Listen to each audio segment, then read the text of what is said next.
igual. Produto da Serrana 100% natural. Tem a massa para bolo, agomado e tapioca. E pra completar tem a farinha de mandioca. É a melhor do Brasil, qualidade é de primeira. Produto da Serrana tem que estar na sua mesa. Serrana.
Se você não provou, agora vai provar. Produto da Serrana na sua mesa tem que estar. Produzida no Nordeste, essa aqui é sem igual.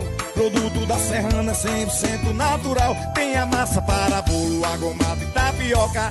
E pra completar tem a farinha de mandioca. É a melhor do Brasil, qualidade é de primeira. Produto da Serrana tem que estar na sua mesa. Serrana.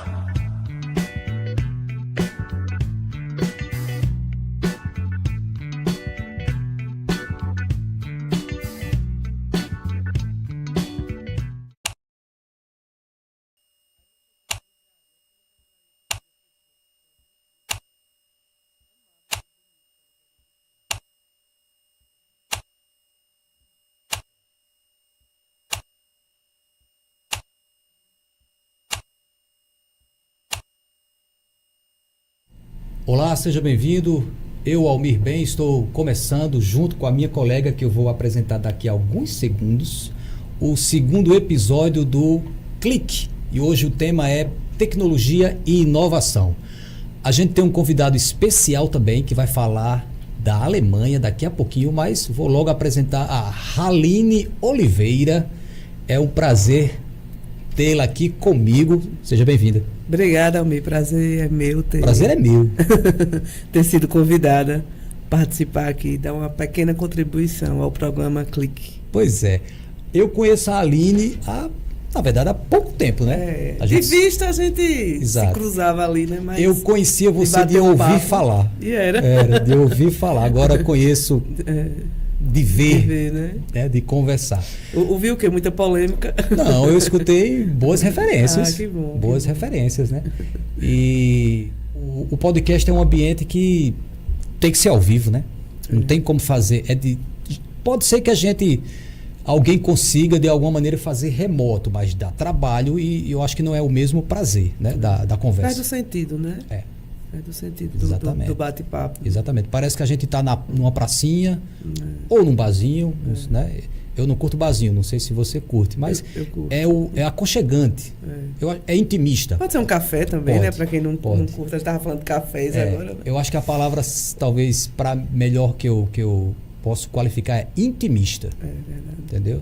Então, assim, é um bate-papo, você fique à vontade. Eu vou tentar te provocar, né? Vale você me provocar também, Tá certo. para que o nosso espectador perceba que a conversa não é combinada. Ok. Né? As perguntas eu disse no primeiro episódio que as perguntas são listadas, mas não são combinadas. Então fique bem à vontade, fale mal de quem quiser. Não faça isso não. Aí, né? Fale bem de quem quiser. Tá? Mas para começar, eu queria te perguntar aquelas informações bem básicas, bem né? diretas, né? De onde você é, por que há quanto tempo mora em Campina Grande? Eu nasci em Campina, né? Mas eu saí daqui com 8, 9 anos, eu saí bem cedo de Campina. Fui morar fora e morei em Recife por muitos anos. Morei um pouquinho em João Pessoa e depois fui para Recife. Minha família é daqui e uma parte é de Recife. Moro em Recife, tio, irmã, desculpa. Você morou no Recife em que bairro? Eu morei no Boa Viagem, eu morei no Ipsep, eu morei no Ibura, eu morei em Cajueiro. Teve a fase boa e a fase ruim. Eu no Espinheiro também. Eu conheço bastante Recife e eu conheço bastante Pernambuco. Inclusive, eu conheço mais Pernambuco do que a Paraíba, porque eu fui representante da Malve por quase 4 anos.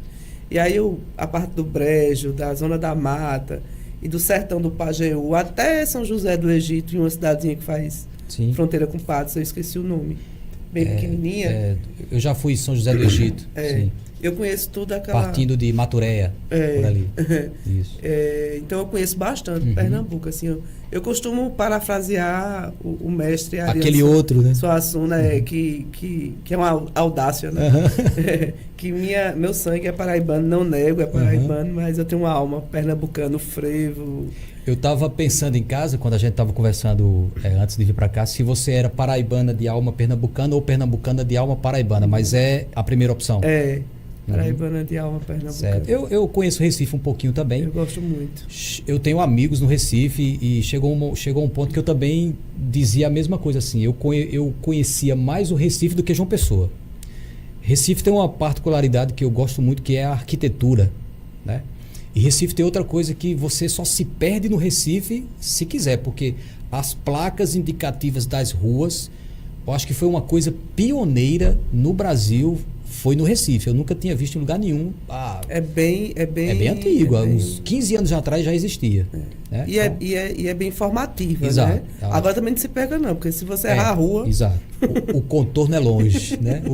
A volta é distante. A volta é distante. E o trânsito... Também. Eu conheço ali Boa Viagem, Piedade, tenho amigos em Piedade. Esses mesmos amigos moravam em Olinda. Quando eu ia, gostava muito de ir no Alto da Sé. Eu gostava, porque faz tempo que fui.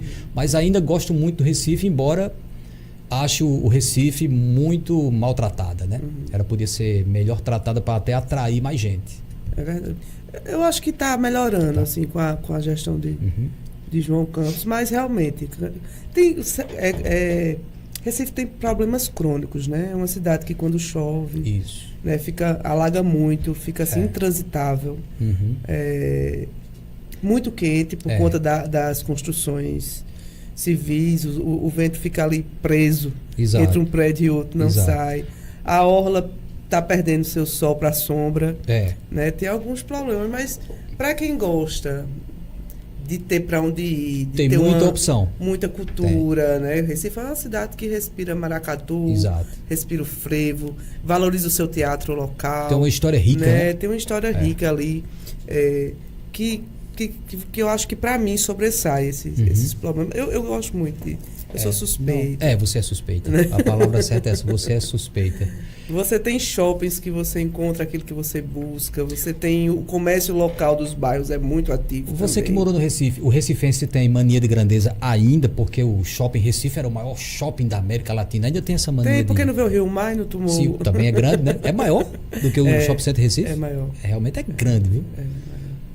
Eu levei meus filhos pequenos uma vez no Shopping Center Recife, eles quase se perdiam de tão grande que é. É muito grande, mas o Rio Mar também é bastante grande. E o Rio Mar veio com as marcas famosas, né, internacionais. Pois então você é um apaixonado pelo Recife? Sou apaixonada pelo Recife. Mas ressalvas. Sou apaixonada pelo Recife, sou apaixonada por Pernambuco, mas o São João de Campina Grande não existe. Eu conheço, Almir, quase tudo de Pernambuco e da Paraíba do que tem de São João. Sim, inclui logicamente Caruaru. Logicamente Caruaru. Houve uma época na minha vida que a gente ficava, hoje vamos para Caruaru, amanhã vamos para Patos, assim, sabe aquela fase mais jovem que você não tem juízo, você entra no carro e se embora. Entendi. Né? E eu conheço Arco Verde, conheço o São João de Bezerros, Arco Verde lá é bastante Petrolina. Sim. Também. Mas ninguém bate o São João de Campina Grande. Tem certeza absoluta. Pernambucana Isso teve muitas brigas lá em relação a isso. Caruaru, minha gente, não é? Caruaru. Eu nunca fui no São João de Caruaru nem para conhecer a estrutura. Eu fui 2 vezes. Realmente, Campina está à frente? Não, a estrutura hoje do pátio... Sim, do forró, né? Do forró de Caruaru, ela é bem maior do que o Parque do Povo. Sim. O Parque do Povo está bem atrás. Até porque a gente teve essa expansão do Bruno que não foi expansão, né? Aumentou só 3.500 pessoas a mais no Parque do Povo. Isso não pode se considerar expansão. Lá cabe 120. Sim. A gente está bem atrás em relação a isso. Mas Campina Grande não é só o Parque do Povo. Isso. Lá, basicamente, você tem alguns sítios lá que tem as festas de forró, o Alto do Moura. Sim, e o Pátio do Forró. É bem mais descentralizado. Não, aqui é distribuído. mais. Aqui é mais? Aqui é mais. Aqui você tem Espásio, você tem a Vila, você tem a Vila São João, você tem Casa do Compadre, você tem o Vale de Jatauá, você tem o Bar do Cuscuz, você tem o Campestre, você tem os restaurantes que lhe proporcionam bastante forró, né? Você tem Galante, assim, aqui a diversidade ela é bem maior, porque às vezes a gente se concentra muito no cartão postal de São João, o Parque do Povo, realmente. Mas ela não é. É tanto que quando a gente vinha ao MI para cá, a gente às vezes nem fazia questão de... A gente já estava tão cansado do que a gente curtia durante o dia, saía da Vila Forró de meia-noite, que a gente nem fazia mais questão de ir para o Parque do Povo. Entende? Entendi. E o que é que, mudando um pouquinho de assunto, o que é que te levou a cursar jornalismo? Eu vim quase que obrigada a morar em Campina Grande. Não foi uma coisa... Eu tinha um restaurante em Recife, fiz cinema em Recife, estudei marketing em Recife. Onde era o teu restaurante? Era na Ibiribeira. Sim, tem ali a Estacissá. Sim. Por trás tem tem uma área assim de empresas e fábricas. Aí eu tinha um restaurante que eu fornecia para esse pessoal, né? Você tinha indústria lá dentro, tinha por trás. Sim. Não é feito um distrito, mas tinha assim uma coisa de umas 10 empresas grandes assim por trás. Aí eu tinha um restaurante lá. Só que meu irmão morreu de câncer. Lá no Recife? Aqui, em Campina. E depois, minha irmã, 2 anos depois, adquiriu uma doença degenerativa. E essa minha irmã era quem tomava conta da minha mãe. Aí, assim, a gente tinha uma relação muito boa, eu e minha irmã. Era mais nova que você? Não, era mais velha. Tá. Eu sou a mais nova. Aí, quando eu vi, não sei, eu senti que eu tinha que voltar para tomar conta delas, porque tem uns homens aqui, mas a gente ainda é muito machista, que achar que é só as mulheres. Inclusive o próprio homem, ele acha isso, que tem uma mulher ela que tem que tomar conta. Que é uma tradição, né? Isso. Mas aí essa minha irmã assim, já me ajudou muito. Ou talvez até uma imposição. Ela, infelizmente, ela faleceu há 2 anos. Aí eu, por conta dela e da minha mãe, e das coisas que tinha que tomar conta, e da minha mãe, então eu decidi voltar. Mas assim, eu acho que é tudo propósito. Eu tinha sofrido um acidente em Recife 1 ano antes. De carro? De carro, que eu fiquei na cadeira de rodas quase 6 meses. Tenho placa de titânio. Eu voei. O povo lá me chama de X-Men. Porque eu voei mesmo. E 1 ano depois veio a pandemia. Assim, eu acho que eu teria quebrado. Sim. Independente, o negócio teria... Porque a maioria daquelas empresas fecharam, alguns mandaram gente embora, só funcionaram online. Naquela área da Ibiribeira ficou bastante crítica na época da pandemia, e o prédio não era meu, era alugado. Então, quando o prédio é seu, fica mais fácil de você sustentar, né? Quando você paga o aluguel, não fica. E o dono do prédio não quer saber da sua crise, né? Isso. Ele não quer ter crise. Mas eu fui antes da crise, eu vim embora antes da crise. Eu acho que foi já Deus preparando, que se não fosse uma coisa, teria sido outra. Aí você chegou em Campinas e disse, vou fazer jornalismo. Aí quando eu cheguei em Campinas, assim, não quero ficar parada sem fazer nada, porque eu não ia trabalhar, assim, né? Não ia botar um restaurante aqui. E meus irmãos até disseram, não quero não. Aí eu pensei, acho que eu vou estudar de novo. Entendeu? Tinha que idade, posso perguntar? Eu tinha 35 anos, 36 anos por aí. Aí eu disse, acho que eu tenho que dar um rumo, assim, eu vou estudar. Um novo rumo. Aí eu pensei em direito, só que o curso de direito era muito caro. Sim. Eu disse, uma coisa que é perto de cinema, que eu vou ver fotografia, vou ver vídeo. Eu não pensei em design da época, porque talvez eu tivesse feito design. Eu vou fazer jornalismo. Aí ingressei, gostei do Aí você falou agora há pouco que também gosta de marketing. Gosto. Sim. Eu estudei marketing, mas quando eu estudei marketing, há uns 20 anos atrás, não é esse marketing Sim. que a gente vê hoje das redes, Certo. ainda era Orkut. Exato. Né? Não podia nem se chamar de rede social. Não, uma já precursora, chamava, né? mas era Engateando. assim, não tinha aquela força, Eu né? tinha 7 amigos no Orkut. Não, eu queria ter só aqueles 7 mesmo. Eram os meus 7 amigos. Eu dizia que eram os meus 7 amigos mais próximos. Inclusive, um vai aparecer daqui a pouco. Então, eu acho que o Orkut era mais intimista. Pois é. Né? Você não era tão exposto, né? A rede social, depois de outras redes, ela lhe expôs. Aí estudei cinema, porque eu gosto muito de cinema. Gosto muito de filme, essas coisas. E lá eu tinha uma ligação com o pessoal do teatro. Sim. Entendeu? Então a gente estudava teatro também. Então terminava ligando uma coisa a outra. Mas aqui não tinha condições. Lá também não tem condições de dar cinema. Ninguém ganha dinheiro com cinema. Tirando um ou outro. Você pensa, um Camilo Cavalcante é 1.000. Pois é. Né? É uma estrela. E também, assim, o meio é um pouco diferente daquilo que você vive. Então, assim, você tem que abrir sua mente demais. E aí chegou um limite que você não consegue. Eu, pelo menos.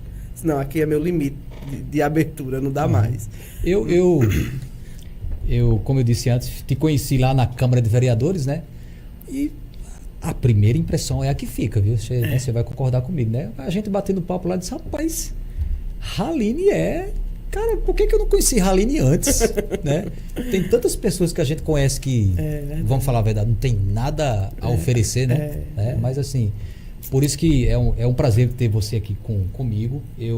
O meu propósito é dividir essa bancada, claro que com convidados de várias áreas, como a gente vai ver daqui a pouquinho, o participante que vai trazer uma coisa para a gente sobre tecnologia muito interessante, eu diria impactante, né?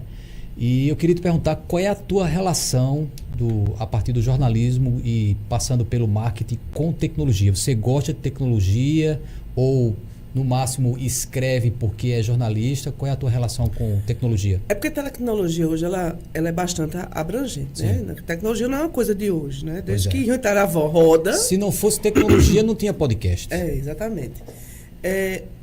Minha relação com tecnologia ela está muito associada à rede social, né? Ao entendimento de um IA, ao algoritmo, né?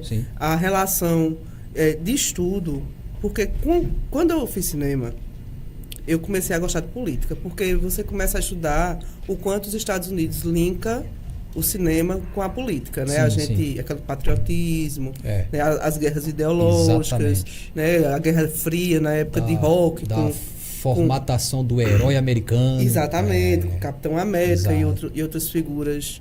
Você pega o Homem de Ferro, a figura do empresário super poderoso, né? Que Salvador quando eu era adolescente, eu lembrava eu assisti o Rambo, né? A trilogia do Rambo. Era o herói do país que perdeu a guerra.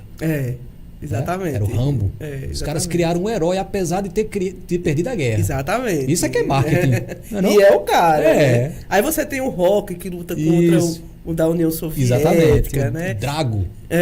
Drago. Aí foi construindo. Quando eu chego no jornalismo, você vai passando pelas vertentes e eu não tinha ainda me identificado. Até eu estudar ciências políticas, né? A cadeira de ciências políticas. Aí eu me apaixonei de vez, porque eu gosto muito de história. Eu lhe confesso que uma das minhas frustrações, minha esposa sabe, é não ter feito o meu mestrado em sociologia. Eu me confesso frustrado. Eu passei por um aperto na época, era recém-casado e não consegui concluir.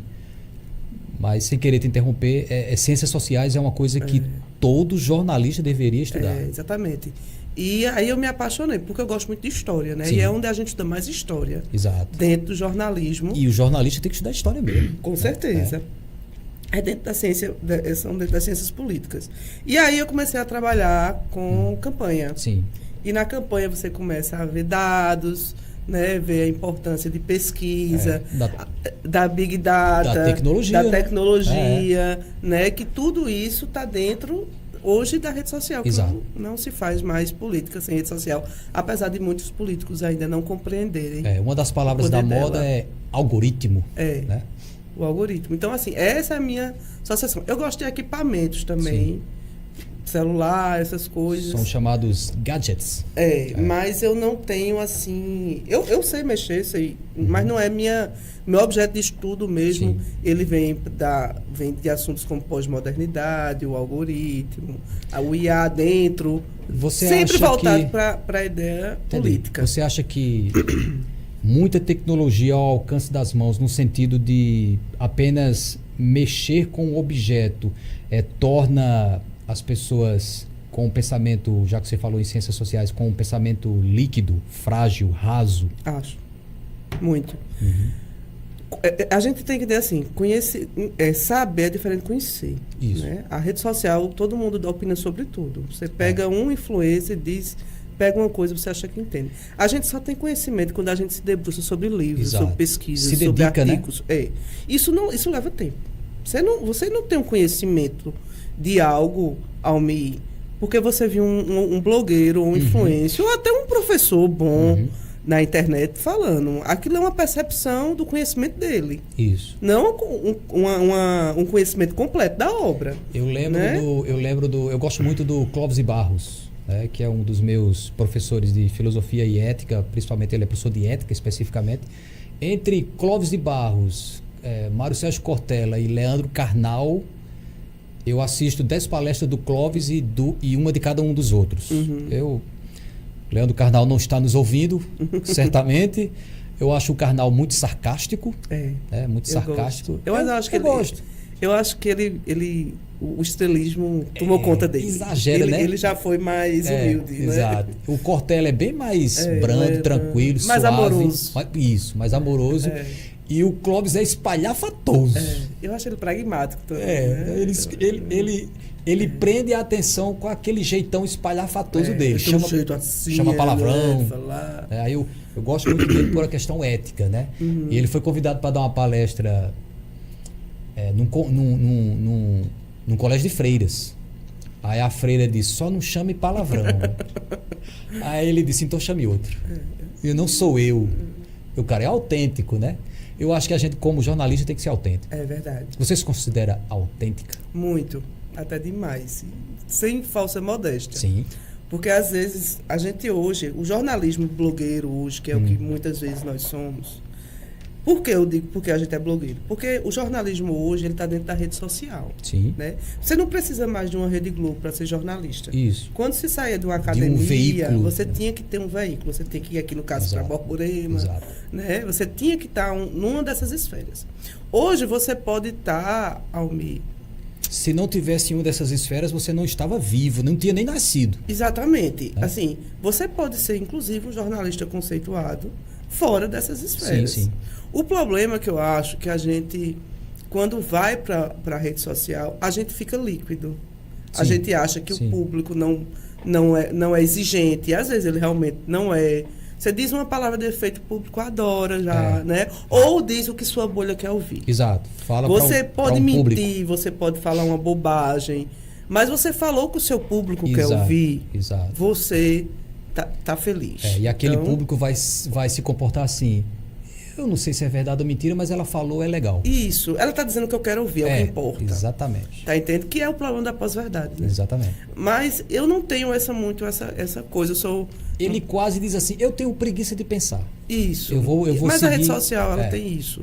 As pessoas não leem mais, as pessoas nem conversam mais. Exato. As pessoas ficam no celular, sai, fica todo mundo no celular. E lembrando de novo do Clóvis, ele dizia que o pai dele queria que ele fosse... Ele foi nadador olímpico, mas foi um nadador olímpico medíocre, ele mesmo disse, na média, né? Medíocre parece uma palavra pejorativa, né? Você é medíocre, mas na verdade é médio. Ele estava ali na média. Ele nem era um grande nem era pequeno, mas ele não gostava, ele só ia porque o pai queria. Então um dia ele começou a ler livros de filosofia e disse, rapaz, eu quero ser filósofo. Encontrei o meu lugar. Aí não entendia nada. Ele lia e não entendia. Eu não entendo isso aqui, mas eu vou entender, né? Aquele jeitão dele. Eu vou entender. E ele leu, estudou até entender. Ele diz que demore o tempo que for necessário. Demore o tempo que for. Mas você tem que achar aquilo que dá o sentido da sua vida. Agora sim, eu também acho que é muita gente nesse gancho E as pessoas não têm mais interesse disposição em conhecer, de realmente conhecer, sabe? Eu não quero a verdade, eu quero minha verdade. Isso. Então todo mundo hoje está na rede social. Ou que alguém fabrique uma verdade para mim. Isso. Então, assim, isso é muito ruim. Então, eu não tenho essa característica. Às vezes eu falo coisas que as pessoas podem não gostar. Eu não tenho, por exemplo, hoje você tem que ser esquerda ou direita. Então, se você tem um posicionamento... Primeiro que as pessoas nem sabem o que é esquerda e direita. Exatamente. Começa eu daí. brinco com a minha mulher que se perguntar para um esquerda qual a origem do conceito de esquerda, ele não sabe. Não, primeiro que as pessoas dizem que é liberal conservador. Isso é impossível, porque o liberalismo é a filosofia do iluminismo, que é a antítese do conservadorismo. Se perguntar quem foram os jacobinos, ele vai dizer quem? O conservador, ele surge exatamente para ir contra o liberalismo, porque o liberalismo é a filosofia do iluminismo. Exato. Então, assim, as pessoas nem entendem o que é. Mas as pessoas, elas estão numa bolha moral, dos dois lados. E ideológica, né? Moral e ideológica. Dentro dessa bolha moral, eu não posso discordar desta e pensar igual àquela, né? Porque senão eu não sou isso. Então, eu não sou esquerda nem direita. Eu tenho posicionamentos que eu sou a favor de algumas coisas aqui eu sou a favor e outras aqui eu sou. Não entro nessa discussão. Não. Então você está em cima do muro. Exato. Você é moço. Não estou em cima do muro. Não é mentira o que eu vou dizer. Um amigo meu que mora nos Estados Unidos, que está lá trabalhando, ganhando... Ele ganha em dólar, mas o custo de vida é diferente, né? O custo de vida é mais alto. Ele paga em dólar também. Ele não ganha em dólar e paga em real lá, não. Então ele diz que ama o Brasil. Eu amo o Brasil. Eu disse, então por que você não volta? Não, mas porque eu tenho minha vida aqui. Disse, então você não ama. Você ama isso daí, que você está aí. Não, mas você é de esquerda, não sei o quê. Você é de direita, não sei o quê. Disse, não, eu não sou de direita. Eu não gosto dos extremos. Eu acho os extremos perigosos. São perigosos. Eu não sou nem bolsonarista, nem lulista. Você está em cima do muro. Mas o muro é meu. Eu tenho o direito de ficar onde eu quiser. Exato, o muro é meu. Fui eu que construí. Eu tenho o direito de ficar em cima do muro. Exatamente. É isso, né? É uma questão de escolha. Eu sou... Rapaz, você tem duas opções dessas. Você tem que escolher. É uma tristeza de um tamanho. Ciro Gomes diz, né? Não tem coisa melhor do que Lula ou Bolsonaro. Não tem outra opção. Né? Então, assim... A gente vai ver, falando um pouquinho sobre tecnologia, a gente vai ver um vídeo aí, prepara aí, César, por favor, o primeiro vídeo, que é um amigo meu, que mora na Alemanha, e ele estudou aqui em Campina Grande, e para não falar muito, eu vou deixar que ele mesmo fala um pouquinho dele. Isso aí, né? Quando chegou a época de... Sim, eu gostaria só de comentar que os meus avós são paraibanos, né? Então já existia uma certa conexão com Campina Grande. Então, quando chegou a época do vestibular, eu queria fazer engenharia dos materiais. E o único local no Nordeste era na Universidade Federal da Paraíba, no Campus 2, em Campina Grande, que agora se chama Universidade Federal de Campina Grande. Então, eu acabei me mudando para Campina Grande e aí fiz toda a minha graduação, né? Morei 5 anos. Por sinal, inicialmente, os primeiros meses na casa de uma tia-avó, que morava no bairro do Bodó-Congó. Então, e depois encontrei um local para morar, dividindo apartamento com outro estudante. Então, depois de terminar o curso de engenharia, eu me mudei para Fortaleza, onde eu fui inicialmente trabalhar como engenheiro numa metalúrgica, e sinal que se chama Esmaltec. E então, depois, eu passei pouco tempo, menos de 2 anos, saí e fui fazer o meu mestrado em Química na Universidade Federal do Ceará, lá em Fortaleza mesmo. Assim que eu terminei o mestrado, então chegou a época de fazer o doutorado, né? Então foi assim que eu acabei me mudando para a Alemanha, e aqui fiz meu doutorado em Química. Depois, no fim do doutorado, assim que terminei, eu me mudei para Toronto, no Canadá, para fazer o pós-doutorado. E ali eu já estava utilizando as técnicas que eu havia aprendido em toda a química e ciência dos materiais no desenvolvimento de produtos médicos. Assim que eu entrei na área médica, né? desenvolvendo produtos para a medicina, inicialmente em Toronto. E em 2006 eu volto para a Alemanha para ajudar a fundar uma empresa aqui, na cidade, dessa vez na cidade de Mainz, ao lado de Frankfurt. E tenho morado em Mainz desde essa época, sempre desenvolvendo produtos médicos.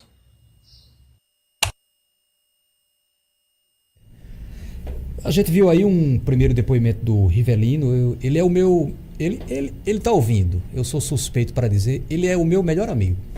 Sabe aquele amigo que você diz, cara, por que esse cara não foi meu irmão? Porque seria perfeito. Ele é meu melhor amigo, seria meu irmão. Então é como se é aquele irmão fora da família. Sabe? O cara que me ajudava em tudo. Aí sem querer me alongar nisso, ele cursou engenharia de materiais aqui na UFCG. Ele é de Mossoró, tem pais paraibanos.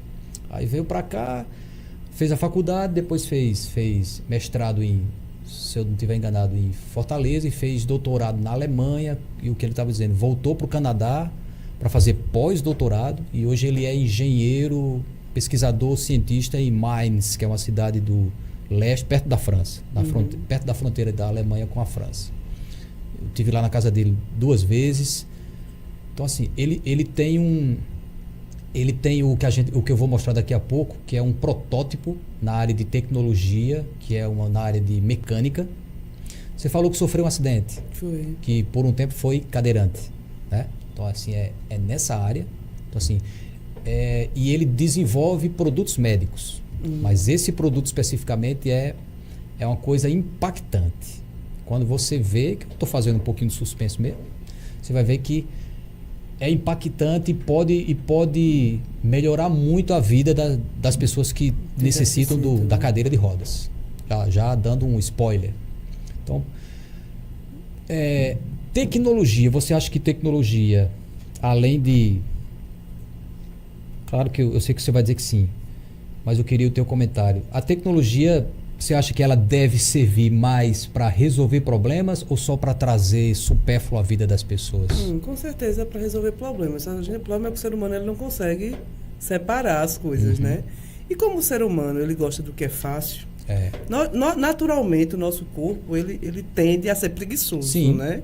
Naturalmente ele é acomodado. Então a gente é quem tem que estimular. Então você tem a parte da tecnologia que ela avançou muito, que ela ajuda a medicina, né? Avançou muito, a moradia, a locomoção, tem vários fatores importantes que a gente... E tecnologia, desde que inventaram a roda, já era... Tem produto, né, que as pessoas usam na cozinha, que elas não sabem que surgiu a partir da tecnologia criada e desenvolvida a partir das viagens à Lua. Né? As pessoas não sabem disso. O cara teve que ir na Lua para poder ter um produto na sua cozinha. Mas as pessoas, como têm o conhecimento raso, nem imaginam o negócio. Isso não é importante. Isso. Agora sim, você também tem uma rede social que ela tem coisas boas, a tecnologia trouxe coisas boas, uma certa democratização da informação, né? Você tem... Antigamente você tinha que... Imagina uma pessoa de classe C e D ter que ir a uma livraria, comprar um livro para ter conhecimento. E um livro é caro para quase toda a sociedade, né? Imagine para a classe mais carente. Então, você quer uma informação, você tem aqui, você pode baixar um PDF, você tem acesso a ela. Sim. Você tem formas hoje em dia, né? Você tem tutoriais que lhe ensinam muitas coisas, cursos de graça. Eu já fiz vários cursos na internet. Eu sou adepto do curso de graça. Não gosto do curso comprado. Daqui a pouco eu digo por quê. Tá certo. Continue. Você tem vários cursos bons na internet, né? Tem coisas muito boas no YouTube de tutoriais. E tem, infelizmente, a parte ruim, a parte que as pessoas não sabem discernir. As pessoas se tornaram violentas, muito mais violentas com a rede social. Às vezes você bota uma postagem, a pessoa precisa lhe agredir para discordar de você. Você pode discordar sem agredir a pessoa. E outra coisa, você não é obrigado a você comentar sobre o que você discorda. Você não vai mudar a pessoa por causa daquilo, nem vai ser mais inteligente. E muitas vezes o camarada diz, você fez esse comentário porque você é de esquerda. Né? Velho problema, né? Não, você faz assim, fulano bateu no carro. É lulista. Se não batesse, era o quê? O que é que tinha a ver, né? O assunto ali é e a pessoa... Aí se você, de repente, faz um comentário sobre algo que a pessoa não gosta, eu vou deixar de seguir. E o grande problema é que as pessoas adquirem ou elegem os seus heróis e o herói não tem defeito, né? Se o cara é de esquerda, aconteça o que acontecer, ele não tem defeito, só tem qualidade.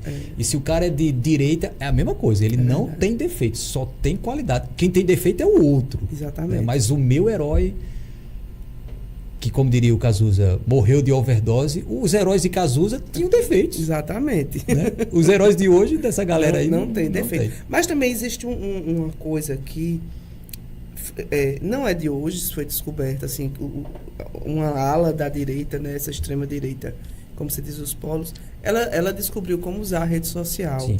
Ela descobriu o algoritmo. Vamos só lembrar que, coincidentemente, a gente não é nem de esquerda nem de direita. Não, né? É só um fato mesmo, né?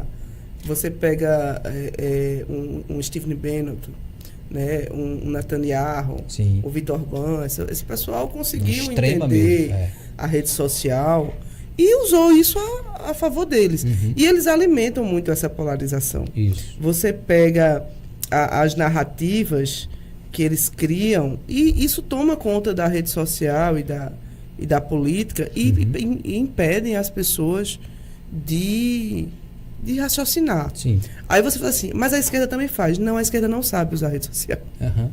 Pô, interessante isso aí. A esquerda não sabe usar. Pra gente provocar um pouquinho, a esquerda não sabe usar a rede social. Quem está dizendo é Haline, viu? Não é Almir. Eles não sabem usar a rede social. Mas segura aí que a gente está na metade do programa. César, prepara aí o nosso patrocinador para a gente falar sobre o nosso patrocinador. Você está vendo aí a Festa Brindes, lá do meu amigo Braz, né? E você passa lá, você tem várias opções para brindes para sua festa. O Braz vai te atender da melhor maneira, certo? A Festa Brindes é show de bola na entrega. Inclusive, a Haline fez. Confeccionou aqui a caneca do Clique. Né? O cara é show de bola no atendimento. E você está vendo aí na tela também que o Clique, ele é, na verdade, parte do meu projeto de blog. Eu vou chamar blog porque tem gente que chama de portal, né? Portal, mas é parte aí do meu blog, que é o empauta.clique, né? E dentro desse clique, ele tem temáticas. Tem temáticas que tem o perfil e opinião, que é aquele convidado que eu vou explorar a opinião política, ideológica, religiosa, a opinião da pessoa, especificamente. Eu trouxe para a gente conversar sobre tecnologia e inovação, né? Já que eu trouxe também o depoimento do Rivelino sobre um protótipo de tecnologia que ele desenvolveu. E tem outras temáticas lá que é educação e realidade, saúde e bem-estar, e tem uma outra que eu não lembro agora de cabeça, mas está lá tudo no meu blog, empauta.clique. Tenho alguns colunistas lá, eu escrevo, tenho uma coluna lá, escrevo sobre assuntos diversos. O Rivelino tem a coluna dele para falar sobre tecnologia. Antônio Nunes, ex-presidente da CI, tem também uma coluna. E eu vou trazer uma coluna de um psicólogo para falar justamente sobre saúde e bem-estar, né, nessa linha. E tem uma outra pessoa que eu estou conversando para falar sobre cultura pop. Então, assim, eu estou tentando. Muito bom. Eu estou tentando colocar gente que está fora do círculo, entendeu? Fora do ambiente, que muitas vezes não tem espaço, ou não tem, às vezes, visibilidade. Visibilidade, ou tem aquela certa preguicinha da iniciativa. Eu estou tentando dar um empurrãozinho. Porque um dia me deram um empurrãozinho, um dia me ajudaram, né? Então, acho que. Eu tenho certeza que tem muita gente boa aí, jornalista, que não atua muitas vezes por falta de incentivo. É verdade. Mas assim, acho que também há falta de incentivo e há falta de visão. Sim. Que eu converso isso com muitos meus amigos. É como eu estava dizendo. Ninguém hoje sai de uma faculdade de jornalismo pensando em entrar. Não que não queira. Sim. Não estou dizendo isso. Não que não queira buscar. Mas antigamente você só tinha essas possibilidades. Veículos restritos. Rádios, jornais, revistas e TVs. Hoje não. O jornalista hoje com microfone, com capacidade e um telefone, ele faz. E uma câmera, né? E uma câmera. Ele faz um excelente trabalho, se ele quiser. Exatamente. Procure seu nicho, seu público. Seu perfil. Seu perfil, seu público e vai, se dedique. Né? E você ganha espaço. É tanto que tem jornalistas que estão deixando veículos para montar seus blogs, sua estrutura de internet, de podcast, de youtuber e deslanchar, porque você tem meios de fazer isso. Não há nenhum problema em ter um público específico, né? Você só não pode destratar e agredir o público do outro. Exatamente. Eu, por exemplo, tenho meu blog, eu gosto mais de política, assim. Sim. Policial eu coloco muito pouco, eu nunca gostei de área policial, eu não vejo programa policial, eu não tenho afinidade com o programa. Quando eu sei uma matéria policial, realmente é porque é algo que tomou uma proporção que você não tem como não saber, né? Tomou todos os blogs, a TV, aí tu soube disso, o quê? Aí você vai, né? Ou então chega porque realmente o algoritmo está jogando tudo sobre aquilo na rede. Agora, eu não gosto, então eu boto muito pouco sobre a área policial. Eu não me sinto bem, não é minha área. Você me faz lembrar de eu considero mito, de que o jornalista tem que saber de tudo. Impossível. Não, é impossível. Aí eu comparo com o médico. Aí a pessoa às vezes me pergunta: mas você soube de tal coisa, como você falou aí? Eu disse, mas você não é jornalista? Eu disse, sim, mas eu escuto muito isso. Mas eu não sou obrigado a saber de tudo, nem dessa área específica. Aí eu pergunto para ele: o médico pediatra, ele é oncologista? A pessoa diz, não. Eu disse, é a mesma coisa, é uma área dele. Exatamente. Ele sabe de tudo? Nem o clínico geral sabe de tudo. Quanto mais o específico, né? É tanto que ele direciona, né? Dependendo do problema do paciente. Exatamente, eu não sei de tudo. Eu ainda tenho alguma afinidade com a área de cultura, porque eu gosto de cinema e política. Né? Até porque eu estou na Câmara, assessoria, a rádio, etc e tal. Mas, fora isso, eu coloco só quando realmente é... Esporte, então... Um dia eu fui rubro-negra, de carteirinha e tudo. Casar. Está falando do esporte ou do Campinense? Não, do esporte. É Recife, você só torce por um time, não tem esse negócio de torcer... Só torce pelo esporte? O Náutico e o Santa Cruz não existem? Não, lá Recife é o seguinte, ou você é Náutico, ou Alvirrubro, ou Tricolor de Santa Cruz, ou esporte. Não existe ser só esses três. Não existe. Assim, eu ainda sou... É um pouco de bairrismo. Um pouco não, totalmente. Pois Mas eu era de carteirinha e tudo, ia para o campo, mas hoje em dia não. Uma vez eu passei no calçadão, aí tava aquela briga sadia, né, das lojas do Campinense e do 13. Aí o cara me perguntou, tava fazendo uma enquete, aí perguntou, você é 13 ou Campinense? Eu disse, nenhum dos dois. Aí ele disse, por quê? Eu sou Flamengo. Eu disse, como é que pode? Um paraibano, você é daqui? Sou. Eu disse, mas tem que torcer pro time daqui. Não sou obrigado a torcer pro time daqui. Né? Aí o cara ficou me brincando comigo, perturbando, né? Mas você não sei o que. Eu disse, não, amigo, mas é porque eu sou torcedor do Flamengo por causa... eu acho que é um fenômeno de mídia. A mídia sulista, ela é tão forte em alguns estados do Nordeste, com exceções de, por exemplo, Pernambuco e Bahia são exceções. Mas no resto, a mídia sulista, ela fabricou torcidas do Sul. Corinthians, Vasco, né? Flamengo principalmente, São Paulo. Então a gente é produto dessa mídia. Mas com o passar do tempo, eu tive tanta chateação com o futebol que eu deixei... Eu sou igual a você, não estou inventando. Eu já disse para algumas pessoas que eu sou um ex-flamenguista. E as pessoas dizem, não pode porque é Flamengo até morrer. Então eu morri. Eu me decepcionei com o esporte quando o Bivar vendeu o time dos sonhos. Eu não sei se você lembra, se acompanhava isso. Eu me decepcionei. Ele fez uma campanha, time que está ganhando. Ele estava indo pro Hexa. Sim. Tinha sido Penta e ia pro Hexa. Então o Hexa é do Náutico. Então a gente lá cresceu, né? Aí o time que tá ganhando não se mexe. Até hoje eu lembro. Virou. Quando ele ganha. Regra, né? Foi. Aí quando ele ganhou, a gente votou ele para presidente. Desfez o time, vendeu o time todinho. Não levamos o Hexa. Vendeu o Hexa. Né? Aí dizem, né? Aí depois disso eu. Tô dando dinheiro pro time, tô sendo sócia, né? Indo para ser enganado. Isso foi para a seleção brasileira também. Hoje eu não torço mais. Eu também não. Futebol eu perdi totalmente. Eu me decepcionei naquela famosa partida do 7-1. Nossa, que a mídia na Copa do Mundo faz com que você pare de pensar nas outras coisas e pense só em futebol.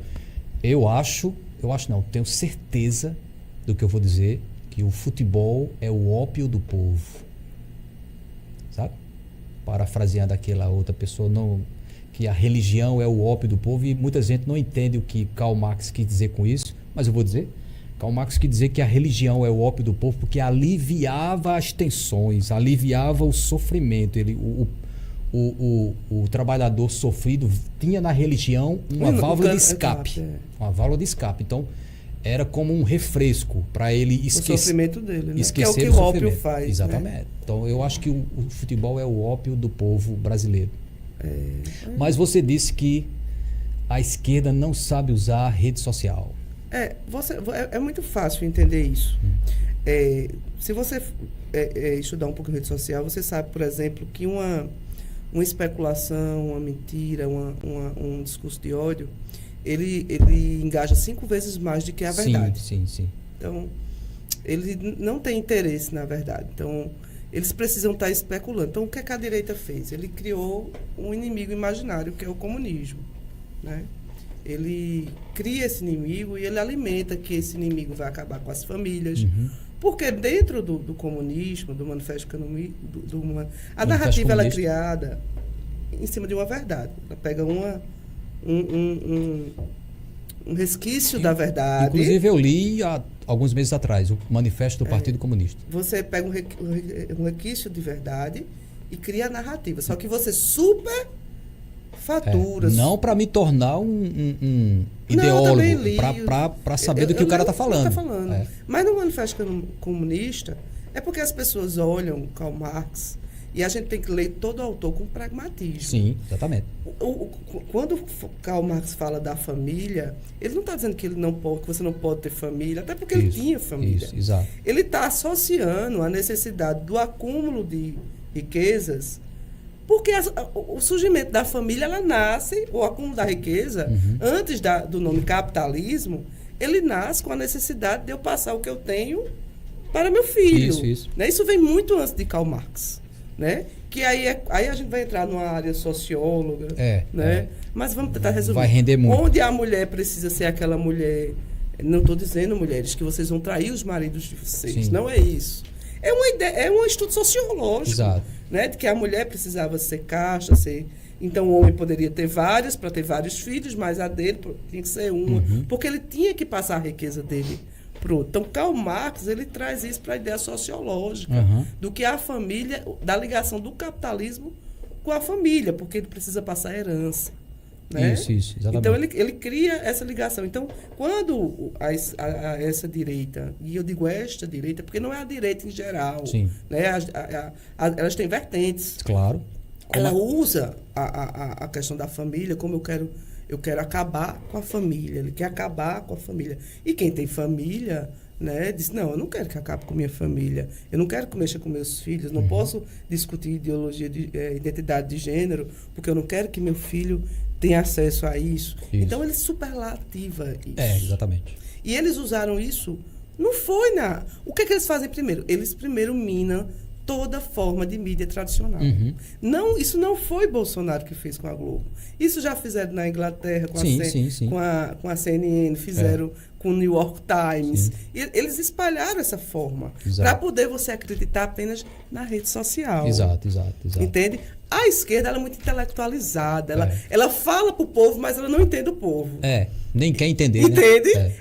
O discurso da esquerda ela fica na área dos estudiosos, de Karl Marx, dos caras que ficam dialogando. E o povo é praticidade. Exato. Haline. Eu tenho que te pedir perdão, né? Porque o H às vezes nos força a portuguesar, né? Sei. A gente vai ver o segundo vídeo do Rivelino, que ele fala sobre o protótipo que ele desenvolveu, né? Que é uma coisa realmente impactante.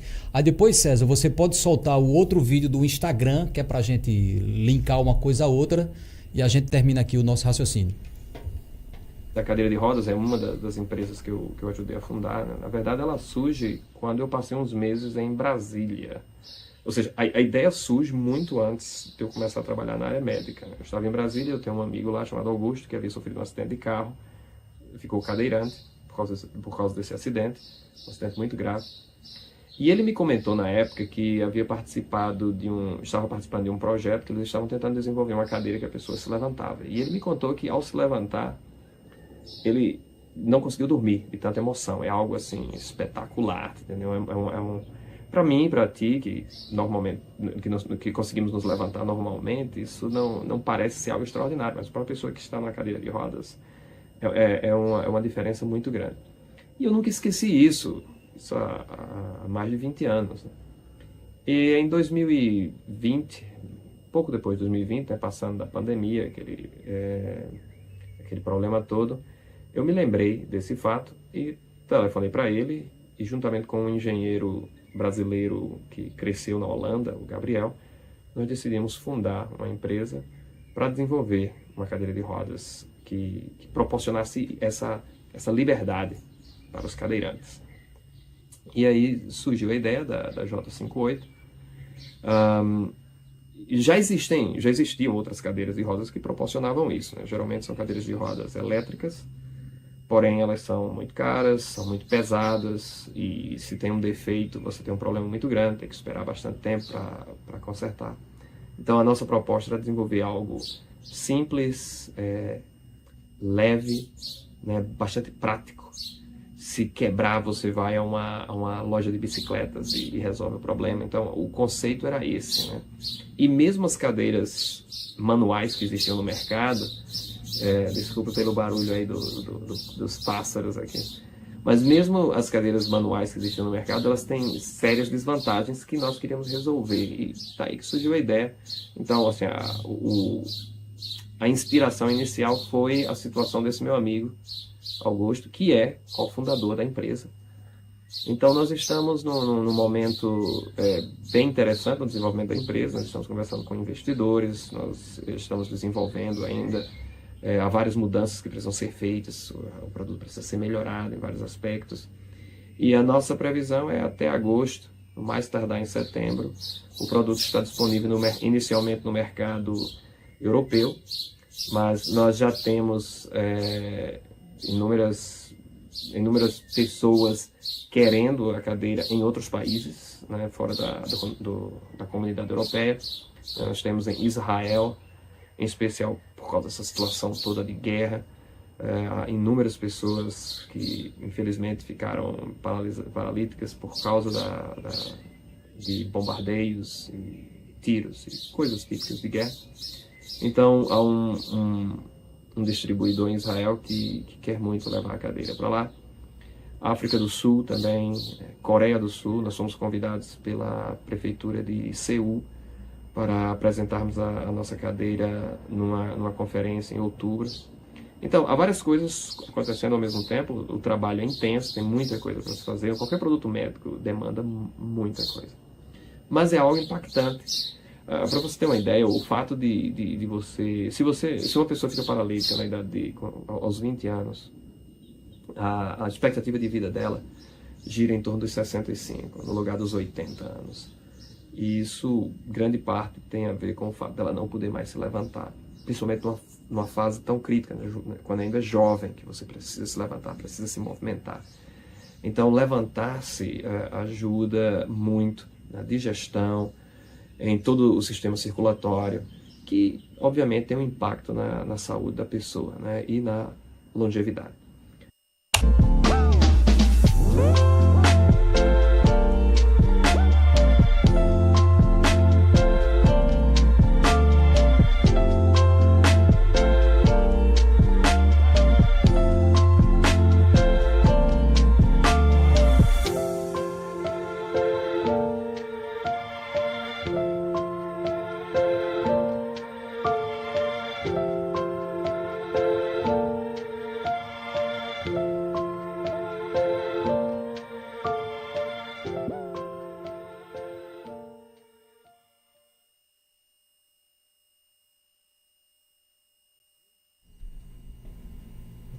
Pois é. Então, Aline, você viu aí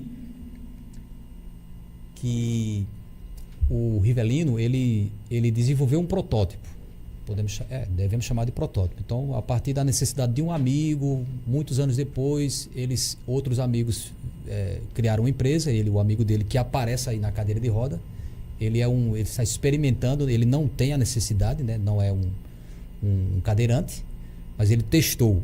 Mas eles também testaram com cadeirantes mesmo. Tem outros vídeos no Instagram que aparece aí, que eles realmente testaram com outros cadeirantes. E isso tem impactado a vida das pessoas. Então, a nossa conversa girou em torno de que a tecnologia precisa ajudar pessoas. Exatamente. Né? Aquilo que você estava dizendo antes, que se não ajudar pessoas não faz sentido. Não é só para divertir. Isso. É para resolver problemas. Exatamente. A tecnologia, hoje em dia, antigamente você precisava falar com alguém, uma coisa de urgência, se não tivesse um telefone em casa, você tem que ir no orelhão. Né? O celular, ele facilita a gente em inúmeras coisas. César hoje estava mostrando a resolução do iPhone Pro Max 15. É uma câmera profissional. Vai aposentar as câmeras. Exato. Né? Não vou dizer no geral, porque existem funções e funções de câmeras, com filmagem mesmo, para longa, é outra história. Exato. Mas para vídeos curtos e médios, você faz documentário com o celular na mão. Dá para fazer né? até um curto ou um longa. Um curto ou um longa, dependendo do tipo de efeito que você vai precisar usar, né? Então, ele serve, lógico, para facilitar a vida da gente em inúmeras coisas. Era a ideia daquele cineasta brasileiro que agora me fugiu à mente. Uma ideia na cabeça, uma câmera na mão. Quem foi que disse essa frase, Jesus? Isso foi Glauber Rocha. Acho que foi o Glauber Rocha que disse isso. Uma ideia na cabeça, uma câmera na mão. Mas eu vou ficar devendo essa. Mas continue. Não estou lembrado. Eu sei da frase, mas não sei da pessoa. E outra coisa, o celular ele não é só para ligar. Claro. Quantidade de aplicativos que a gente tem... Tem gente que não liga, né? Não, por exemplo, eu não gosto de receber ligação. Assim, particularmente só de pessoas do meu relacionamento, do meu próximo, companheiro, né? Agora, nem de amigo, manda uma mensagem. A pessoa está aqui escrevendo, aí eu vou parar para atender uma ligação. Né? Mas você tem aplicativo banco. Você paga, você transfere, você fecha, você abre conta, consulta, você marca. É a sua você vida vê sua pressão. A sua vida na palma da mão. Na palma da mão. Agora, o problema é que hoje a gente praticamente é refém dele. Não larga, né? A palavra melhor é refém mesmo. Você ligou para mim, eu não lhe atendi, porque existem momentos em casa que eu não fico com o celular. Por exemplo, na alimentação, na minha casa, na minha mesa, não pode ter celular na mesa. Porque ele tem dispositivos que fazem a gente... Você passar tantos minutos sem olhar para ele, ele manda a notificação para você pegar. Então, ele fica na prateleira e a gente, na hora da alimentação, eu posso estar sozinho, eu não fico com o celular na mão.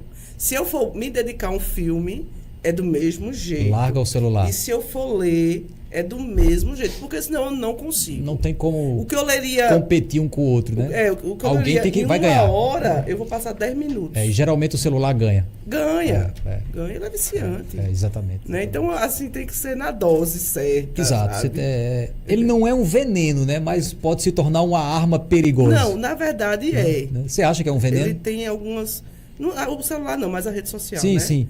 Porque ele já tem alguns estudos que ele é tão prejudicial quanto o vício, né? Ele é um vício. A rede social hoje, ela já existe estudos comparados a pessoa. Tem filho que matou pai. Exato. Por conta que o pai tirou o celular. Exato, assim. exato. É um estudo sociológico. Eu não sei se você já assistiu o documentário O Dilema das Redes, na Netflix. Sim, já. É muito bom. Já. Quer dizer, quem criou as redes sociais, quem criou o YouTube, quem criou o TikTok, os filhos não têm acesso à rede social. Minha mulher, ela tem uma regra ela é bem rígida, ela não gosta de celular também na hora das refeições, né? Eu concordo, eu confesso que às vezes tem os meus deslizes, né? É normal, mas também acho que é interessante. Doutor João também. Os nossos filhos realmente são mais impactados com isso, né? Porque é a geração Y, Z e tal. E a gente tem que tomar cuidado para que essa geração não se perca, né? Isso. Porque eu acho que já tem uma boa parte das outras gerações que está perdida. Não, e outra coisa, para essa geração, para geral, você só coloca na rede social o que é bom. Isso. Se você sai para jantar, você bota aquele prato fino. Você não bota o feijão do arroz. Exato. Com a farofa. Só bota a felicidade. Só bota coisa boa. Você bota o casal Os filhos são maravilhosos, seu namoro é maravilhoso, você só come canto bom, só bota viagem boa. Isso desperta uma falsa realidade de felicidade nas pessoas. Tem pessoas muito bonitas e às vezes aquilo é Photoshop, elas vivem daquilo, então elas têm que ser muito bonitas. E aí as meninas começam a querer viver aquela vida. São narcisistas eletrônicos. Então assim, é algo perigoso. Se não me agrada, eu me deprimo. Isso. Não, tem gente que se mata porque a pessoa disse que você não era bonita o suficiente para aquela tal pessoa. Ou porque você é velha, ou porque você está gorda. Se entristecem se não receber curtidas suficientes. Não, eu conheço gente que fica se frustra, com raiva porque não curtiu. Exato. Entende? Então, assim, isso é muito perigoso. Você tem que ter muito cuidado com a rede social. Eu já tive a experiência de notar que certas estruturas, até governamentais, dizem para a pessoa, olha, entra aí e curte. Você é forçado. Na verdade, existem as mobilizações políticas para isso. Né? Exatamente. Que são estratégias de campanha. Exatamente. Haline, tá quase no finalzinho. Eu vou pedir para você fazer as tuas considerações finais. Você tem mais ou menos aí uns 3 minutos. Agradeço a tua presença. A gente vai conversar mais aqui, viu? Foi um prazer mesmo. Obrigado mesmo por ter aceitado o convite para conversar um pouquinho sobre... A gente não conversou só sobre tecnologia, né?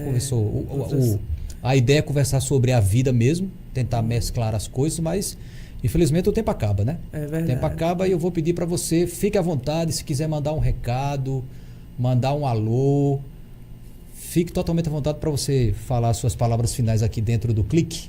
Eu quero agradecer o seu convite, adorei. Eu gosto muito desses assuntos, bate-papo sobre política. Você é radialista também? Né? Radialista também, né? Eu gosto demais. Me sinto super à vontade, me senti à vontade, viu, César? Adorei. Parabéns pelo estudo. Se achar que eu falei demais, pode criticar, viu? A crítica é bem-vinda. Foi excelente, conduziu muito bem. E eu queria deixar para as pessoas uma indicação de um livro. Sim, boa. Os Engenheiros do Caos. Já ouvi falar. É de Giuliano De Priori. Ele é um italiano. Sim. Que ele fala exatamente como a gente foi seduzido, como a política foi seduzida pela rede social. E o quanto a gente... Não é para você tomar um lado, mas para você despertar, né, para todos os lados. Assim, você despertar o que é que a rede social faz na sua mente, o que a política faz na sua mente, né? Que o único interesse é para eles. Por falar em política, vamos indicar também o Príncipe, né? Claro. Todo político teria que ter. Todo político, todo jornalista político. Devia ter na cabeceira, né? Eu já li. Eu estou lendo agora o Crepúsculo dos Ídolos, de um tal de Nietzsche. Dizem que é o cara mais difícil de se entender dos filósofos modernos. E é mesmo, viu? E para resumir, para o espectador entender, o Crepúsculo dos Ídolos é uma análise de Nietzsche de que as instituições estão morrendo, ou morreram para ele. A democracia, a religião. Nossa, e Nietzsche, imagina se ele tivesse agora, vivo bizarro. nesse momento. Como ele estaria, né? Então, às vezes, você só consegue entender o conceito. O resto da argumentação é mais difícil. Entendeu? Mas foi um prazer, viu? Muito obrigada. Vou me despedir do pessoal. Semana que vem a gente volta. Aí a gente pode falar de saúde, pode falar de educação, pode falar de novo de tecnologia, de perfil. Semana que vem você vai saber de que tema a gente vai tratar aqui com um convidado especial. Aline, brigadão. Obrigada. Tamo junto. Até a próxima.